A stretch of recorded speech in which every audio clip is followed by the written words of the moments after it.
ವಿರಹ ಬಾಸನಿಹಗೆ ಸುಖ ಸವಿ ಪ್ರೇಮ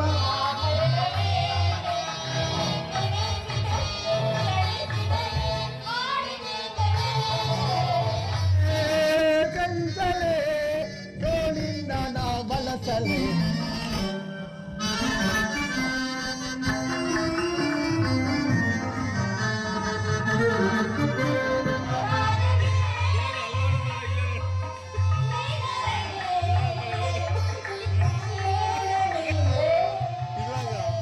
ಬಂದು ಬಹಳ ಬೇರೆ ಆಯಿತು.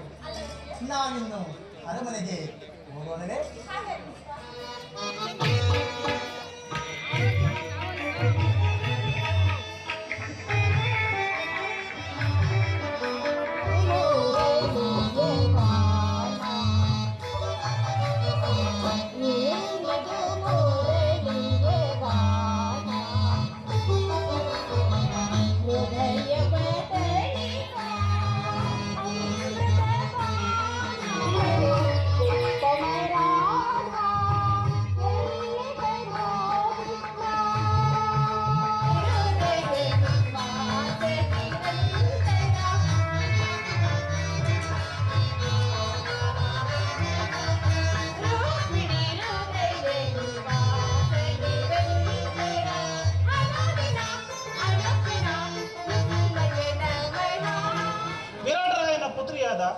ಉತ್ತರೆಯೊಡನೆ ಅಭಿಮನ್ಯುವಿನ ವಿವಾಹವೂ ಆಯಿತು.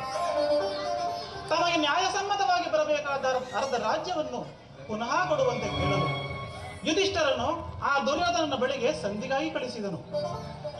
ಆ ದೌಮ್ಯರ ಸಂಧಿಯ ಸಂದೇಶವನ್ನು ಆ ದುರಂಕಾರಿಯಾದ ದುರ್ಯೋಧನನ್ನು ನಿರಾಕರಿಸಿದನು. ನಿಮಗಿನ್ನೂ ಸಾಧ್ಯ ಹೇಳಿದಂತಾಯಿತು.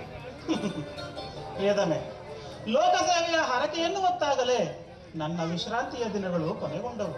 ನಾನು ಅದಕ್ಕೆ ಜಗತ್ತಿನ ಹೃದಯವು ಈಗಲೂ ಕಂಪಿಸುತ್ತಿರುವುದು.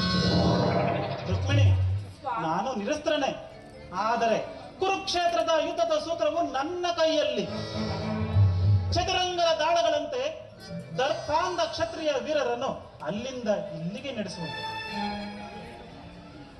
ಶತಕೋಟಿ ಶಸ್ತ್ರಾಸ್ತ್ರಗಳು ಮಾನವನ ಆತ್ಮಶಕ್ತಿಯನ್ನು ಪರಾಭವಿಸಿ ವಿಜಯದ ಭದ್ರ ಪೀಠವೇರಬಲ್ಲದೆಂಬುದನ್ನು ಈ ಜಗತ್ತಿಗೆ ತೋರಿಸಿದನು.